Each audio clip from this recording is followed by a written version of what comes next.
2:17 a.m. The low hum of a drone outside my bedroom window jolted me awake.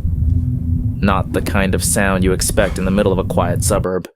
I pulled back the curtain, half asleep, half panicked. And there it was. A black quadcopter, hovering like some mechanical vulture, its little red light blinking. And here's the kicker. It wasn't Amazon delivering toothpaste. It was my HOA president's personal surveillance toy. Because apparently Gregory Phelps, retired lawyer and self-proclaimed guardian of suburban purity, decided that policing my lawn wasn't enough. No. He had to take to the skies. And this was just the beginning of the nightmare. But let me back up. I'm Daniel Carter. 38 years old, software developer, single dad. After my divorce imploded like a bad database migration, I just wanted a fresh start. Somewhere safe for my daughter Lily, who's 14, quiet, and spends more time sketching in her notebooks than talking to me. Which, trust me, I don't take personally. Teenagers.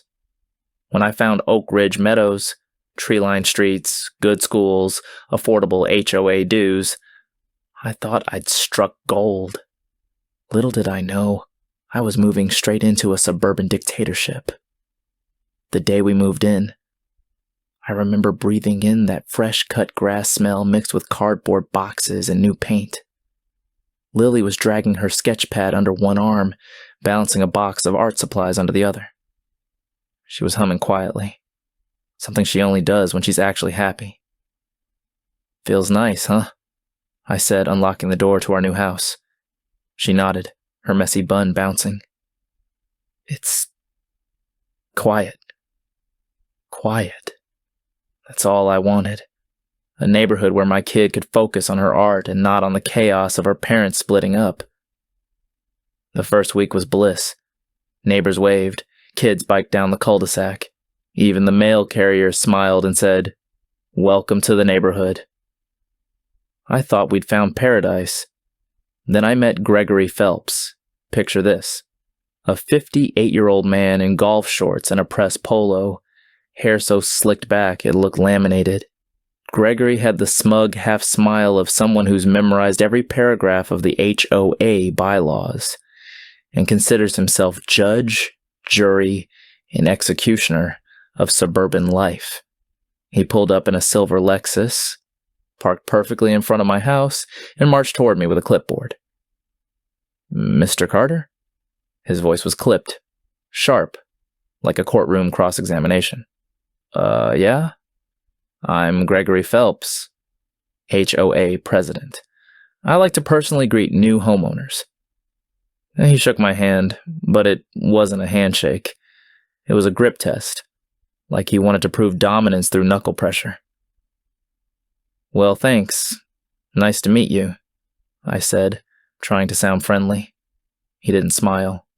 His eyes flicked over my yard. "I'll send you a copy of the community regulations. We pride ourselves on keeping Oak Ridge Meadows the most desirable subdivision in the county. Standards are important. I'm sure you'll understand standards." That word rolled off his tongue like it was scripture. "Sure thing," I said. He finally smiled, but it wasn't a friendly smile. More like a wolf baring teeth. That was the moment I realized Gregory Phelps wasn't welcoming me. He was warning me. Week 2. I'm sipping morning coffee, enjoying the peace when I find the first violation notice taped to my mailbox. Grass exceeds regulation height. $50 fine. Correct within 48 hours. The kicker? I had just mowed the lawn the day before. It looked like a golf course fairway. I flipped the notice over. Signature at the bottom. Gregory Phelps, HOA president. Okay, maybe it's a mistake, I thought. I grabbed my phone and called the HOA hotline listed. Guess who answered? "Phelps residence," Gregory barked. Yeah, this is Daniel Carter, Maple Court. I got a violation notice about my lawn, but... Mr. Carter, we have standards here. Grass should not exceed 3 inches in height. I measured yours personally yesterday. I glanced out the window at my lawn, perfectly trimmed, maybe 2 inches max.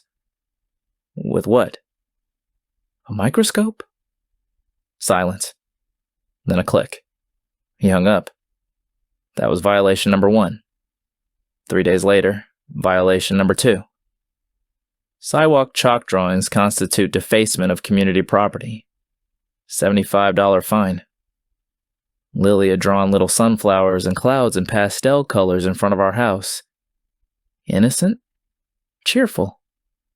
Gregory called it graffiti. I tore the notice off the mailbox so hard the tape ripped paint. By the end of week 3, violation number 3 showed up. Trash bin placement visible from the street. $100 fine. My bins were tucked behind a side gate. The only way you see them is if you leaned over my fence, or apparently, if you flew a drone overhead.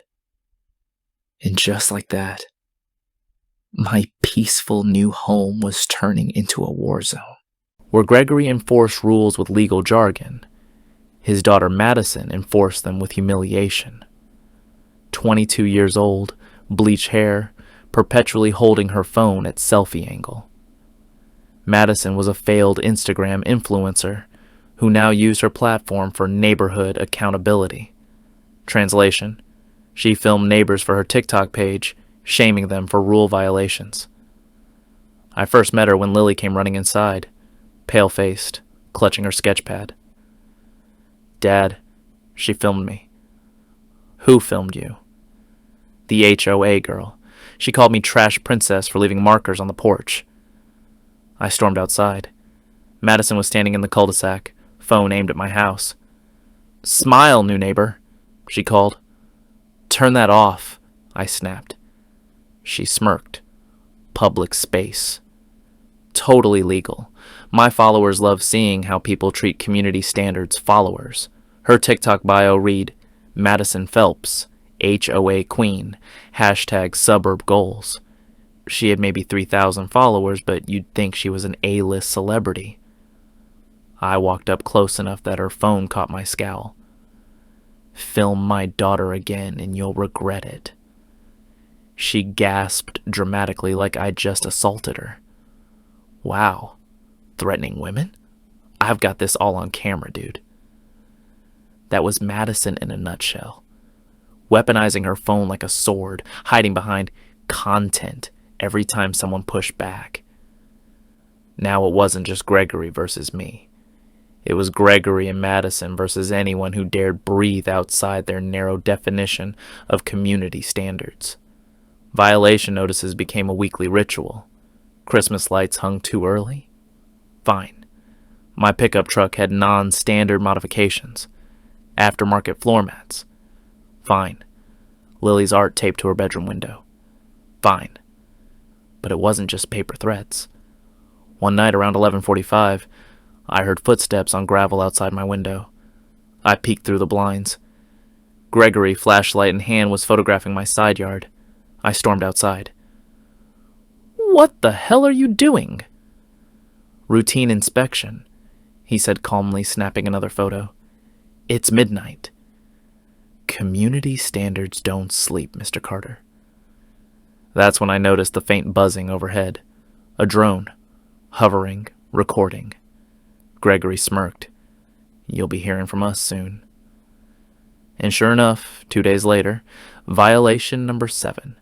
Unapproved exterior lighting. $125 fine. The unapproved lighting? The motion sensor floodlight I'd installed years ago for safety. This wasn't about rules anymore. This was a coordinated campaign. Gregory wielded bylaws like weapons. Madison wielded social media like a flamethrower. Together, they were turning Oak Ridge Meadows into their private empire. And me? I was their new favorite target. The breaking point came one Saturday morning. I stepped outside with Lily to grab the paper. Across my garage door in huge red spray-painted letters, someone had scrawled, Rule breaker. Lily gasped. Her sketchpad slipped from her hands, pages fluttering across the driveway. I froze, the smell of aerosol still fresh in the air. My stomach dropped like a stone. And then I saw it. A phone mounted on Gregory's drone, hovering, recording our reaction. Madison's voice echoed down the street. Smile for the camera, neighbor.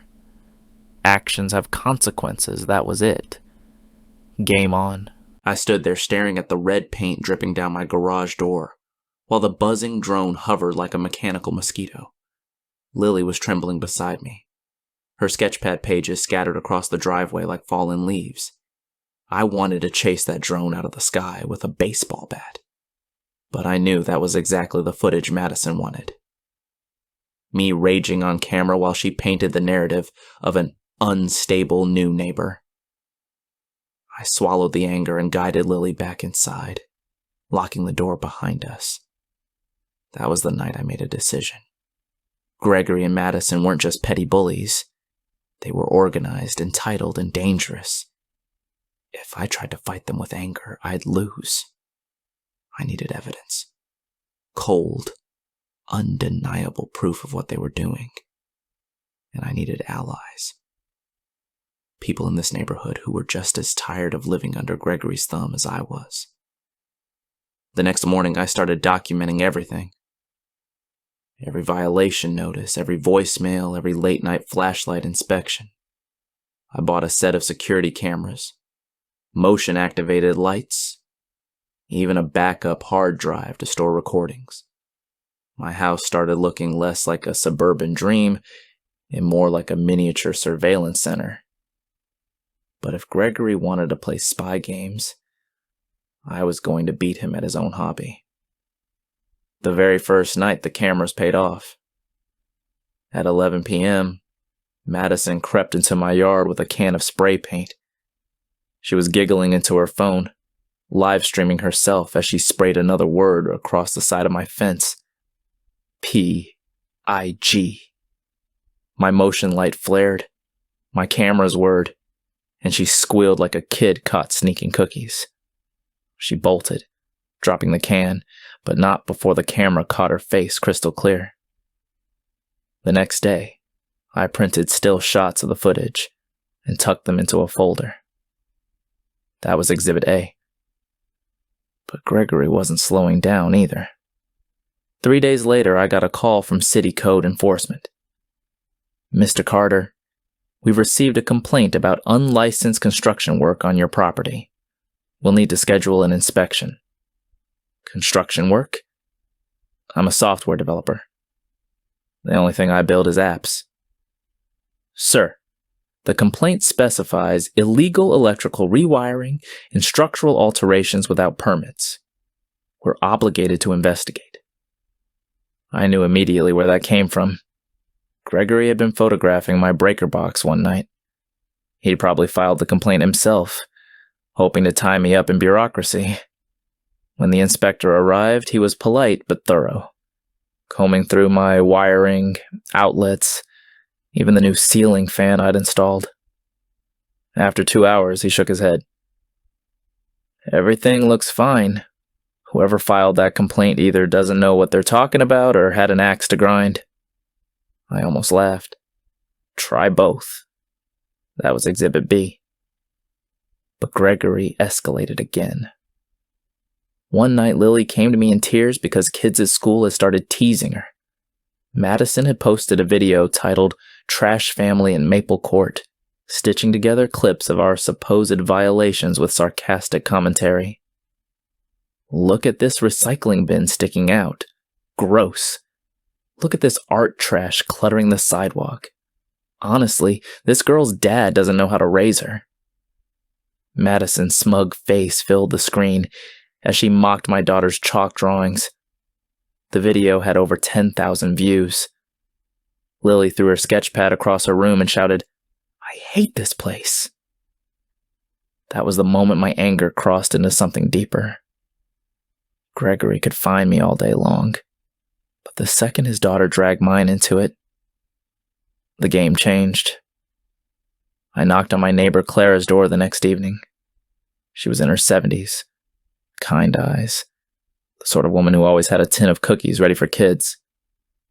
When she saw the exhaustion on my face, she sighed. Let me guess. Gregory. Yeah, he won't stop. She ushered me inside and poured tea like she'd been waiting for this conversation. You're not the first. He's been doing this for years. People give up, pay the fines, or move. That's how he stays in power.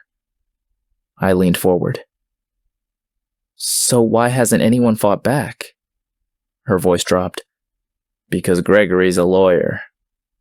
He knows how to intimidate. And Madison? She destroys reputations, but you... She looked me straight in the eyes. You're not backing down, are you? Not a chance. Clara smiled sadly. Then you're going to need help. She introduced me to Bernard, a retired accountant who lived down the street. Bernard kept meticulous records of everything Gregory had done over the past decade. Violation letters, board meeting cancellations, financial statements that didn't add up. His office looked like a crime investigation board. I've been waiting for someone younger to take this on, he said, tapping a binder thick with documents. I can't do it alone. But together, that was the first night I realized this wasn't just my fight. Gregory had been bleeding this neighborhood dry, one fake fine and fraudulent fee at a time, and people were tired of being afraid. Meanwhile, Gregory and Madison tightened their grip. Gregory began driving slowly past my house every morning, phone pressed to his window as he filmed. Madison posted another video accusing me of harassing an elderly community leader and spreading lies about the HOA. They were doubling down, trying to frame me as the villain before I could expose them. Then came the vandalism. One morning I stepped out to find all 4 tires of my truck slashed. Deep, deliberate cuts. Red spray paint again across the hood. Get out! The cameras caught a shadowy figure in a hoodie, but the way they moved, the cocky little bounce in their step, I knew it was Madison. The police came, shook their heads, filed a report. Without clear identification, we can't make an arrest. But what they didn't know was that my backup camera across the street had a perfect angle. Madison's face illuminated by the streetlight as she stabbed the last tire. That was Exhibit C. I sat Lily down that evening. Sweetheart, I know this has been rough, but I need you to hang in there a little longer. We're building a case. We're going to stop them. Her eyes were red from crying, but she nodded. Do you promise? I squeezed her hand. I promise. That promise kept me awake at night, scrolling through state HOA laws, reading about mail tampering, embezzlement, fiduciary duties. Gregory thought he was untouchable because of his legal background. But even lawyers have to obey the law. A week later, Clara knocked on my door with shaking hands. Daniel, you need to see this. She pulled out a stack of letters. They were violation disputes from other neighbors, formal responses to Gregory's fines, but they'd never been delivered. The mail carrier is Gregory's cousin. She's been intercepting these for years. It hit me like a thunderclap. Gregory wasn't just petty. He was committing mail fraud. That was Exhibit D. Bernard dug deeper into the finances. Look here, he said, pointing at a ledger. The HOA collects about $12,000 a month. Legitimate expenses are maybe $3,000. But Gregory's company, Phelps Property Management, bills the HOA $4,000 a month for administrative oversight. And look at these landscaping contracts. Inflated payments to his brother-in-law. Emergency repairs that never happened. Bernard's calculator clicked like gunfire. He's stolen at least $65,000 over the past 2 years. I stared at the numbers, my stomach churning. This wasn't just harassment anymore. It was theft, pure and simple. Meanwhile, Madison escalated again. She showed up at my door one night with her phone recording. "Hey, neighbor. Just letting you know, the board voted on a new special assessment. $500 from every household, due in 10 days, emergency maintenance costs." I laughed in her face. "What board?" "There hasn't been a meeting in 8 months," she smirked. "My dad has emergency authority. Don't pay, and you'll regret it." That was Exhibit E. The straw that broke the camel's back came when I returned from work one night to find my front door wide open. Inside, drawers had been rifled through, paper scattered, my filing cabinet half emptied. And there, in the middle of the mess, stood Madison, live streaming herself. "Caught this guy with illegal documents about the HOA," she announced to her followers, holding one of my folders. "I'm protecting community interests." I pulled out my phone, hit record, and said, "Madison Phelps, you were in my home without permission. This is breaking and entering." She froze, her smirk faltering. This is a misunderstanding." I dialed 911. "Yes, I need police at Maple Court. Burglary in progress." Her eyes widened. For the first time, I saw fear break through the entitlement. She dropped the folder and bolted out the back door. My cameras caught every second. That was Exhibit F. When the police arrived, I handed them the footage. "You wanted evidence? Here it is. Her face, her voice in my house." The officer nodded grimly. "This is enough to escalate. We'll bring it to the prosecutor." Word spread fast.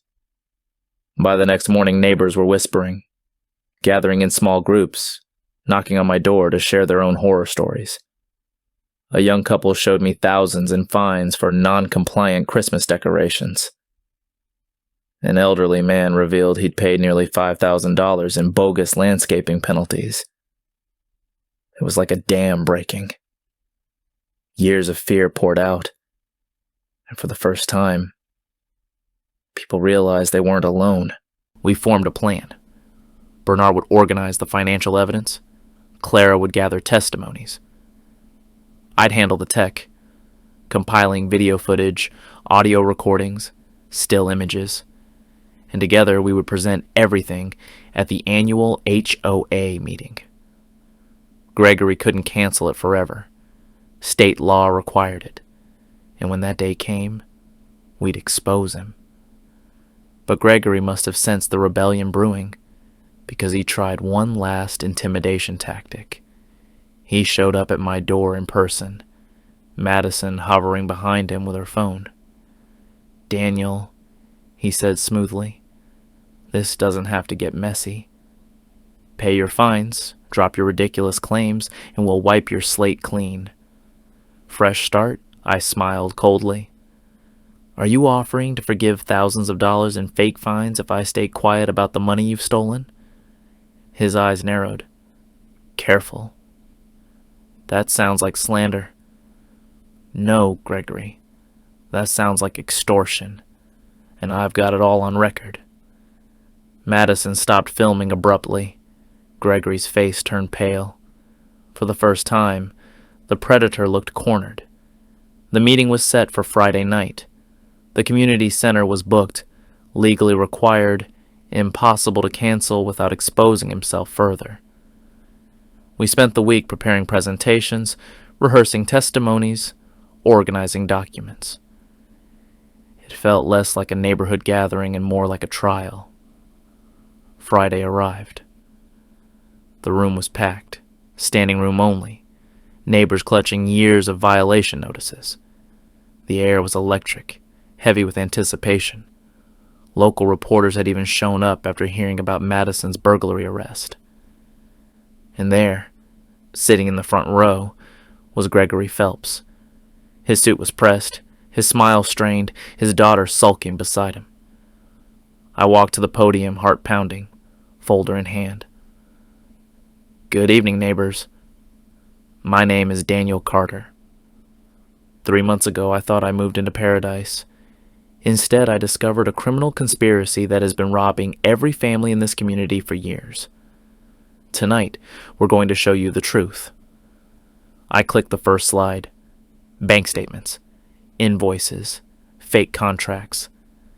Faces in the crowd shifted from confusion to shock to anger. Clara read her testimony about intercepted mail. Bernard explained the financial discrepancies. I played video after video. Gregory's midnight inspections, Madison's vandalism, the burglary livestream. Gasps filled the room. Gregory stood up, shouting, "These are lies, fabrications. This man is a disgruntled troublemaker." I clicked the final slide, a video of Madison in my kitchen, declaring she was protecting community interests. Her voice echoed through the speakers. The room erupted in shouts, and that's when the detective at the back of the room stepped forward. "Gregory Phelps, Madison Phelps, you are under investigation for fraud, harassment, and conspiracy. Please come with us." The look on Gregory's face was priceless. All the smugness drained away as handcuffs clicked around his wrists. Madison sobbed as her phone clattered to the floor. The crowd erupted in applause. After years of silence, Oak Ridge Meadows had finally broken free. The sound of the handcuffs clicking shut was sweeter than any symphony. Gregory sputtered, demanding a lawyer, threatening lawsuits, trying to salvage the last scraps of authority he thought he had. Madison, mascara streaking down her cheeks, kept insisting she was the real victim, that everything was taken out of context, that she was just raising awareness. No one in that room believed her anymore. Not after months, years of suffering under their games. The detective led them both out, while the room buzzed like a hive. Neighbors clapped me on the back, shook my hand, hugged Lily, who for once wasn't hiding behind her sketch pad, but smiling shyly at the wave of kindness pouring our way. I should have felt victorious, but a weight still pressed on me. Arrests were one thing, justice was another. The weeks that followed were a blur of depositions, subpoenas, interviews. Prosecutors loved the evidence we'd compiled, videos, documents, testimonies. Clara's intercepted letters became key to the mail fraud charges. Bernard's financial analysis laid out a crystal clear trail of embezzlement. My security footage, my recordings, nailed both Gregory and Madison to the wall. For once, the law wasn't on Gregory's side. It was coming for him. The trial began 2 months later. The courtroom was packed with reporters, neighbors, even former residents who had been driven out by Gregory's harassment. Gregory sat stiff at the defense table, his suit sharp, but his eyes sunken. Madison sat beside him, scrolling nervously on her phone until the bailiff snapped at her to put it away. The prosecution wasted no time. Exhibit after exhibit flashed on the screen. Fraudulent invoices, shell company payments, videos of trespassing and vandalism. The jury's faces hardened with every piece of evidence. When I was called to testify, my throat tightened. I told the story from the beginning. Moving in with Lily, the first bogus violation, the endless harassment, the spray paint, the burglary. I watched the jurors lean forward, their pens scribbling, their eyes widening when I played Madison's live stream. For once, it wasn't just me against them. It was truth against lies, and truth was winning. Gregory's defense was pathetic. He claimed all the payments to his company were legitimate administrative fees. He claimed Madison was acting on her own without his knowledge. He claimed I had doctored the videos. The prosecutor dismantled him piece by piece, showing text messages between him and Madison that coordinated everything. "Plant evidence if you have to," one message read. "We can't let him ruin this."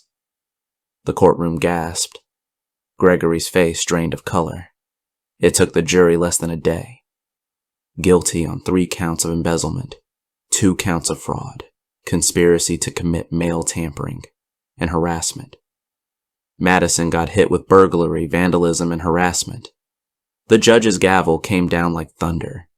Gregory was sentenced to 4 years in state prison in order to pay full restitution to the HOA. Madison got 18 months probation, 500 hours of community service, and a restraining order preventing her from filming or posting about any neighbor ever again. When the bailiff led Gregory away in cuffs, he looked back at the courtroom, searching for someone to defend him. No one did. Not even Madison, who buried her face in her hands. The aftermath was like the first breath after being held underwater. For the first time in years, Oak Ridge Meadows was free. We held an emergency election. Neighbors practically begged me to take the presidency, though I resisted. I didn't want power. I just wanted peace. But they trusted me, and I couldn't let them down. With Clara and Bernard by my side, I agreed. Temporarily, I said. Just long enough to rebuild. The first order of business was transparency. We opened the books. What we found was staggering. Over $75,000 siphoned off in fake fees and phantom repairs. We worked with the prosecutor's office to seize Gregory's assets. A Lexus, a boat, even a vacation property he'd been hiding. That money came back to us, back to the families who had been bled dry. Dues dropped by 30% overnight. Repairs actually got done. For the first time, HOA money was working for the community, not against it. The changes went deeper than money. People who had hidden behind curtains out of fear started coming out again. We organized block parties, barbecues, movie nights in the park. Lily painted a mural on our fence. Bright sunflowers reaching toward a clear blue sky. The same drawings Gregory had once called graffiti, now celebrated by the whole neighborhood. She smiled for real when neighbors complimented her work, and I knew we had turned a corner. One Saturday, I watched Bernard manning the grill at a community cookout, flipping burgers with the same precision he once used to expose embezzlement. Clara sat nearby, teaching kids how to bake cookies. Families laughed, dogs barked, kids rode bikes without Madison lurking with her phone. It felt like the neighborhood had woken from a long nightmare. 6 months after the trial, I drove Lily to school one morning.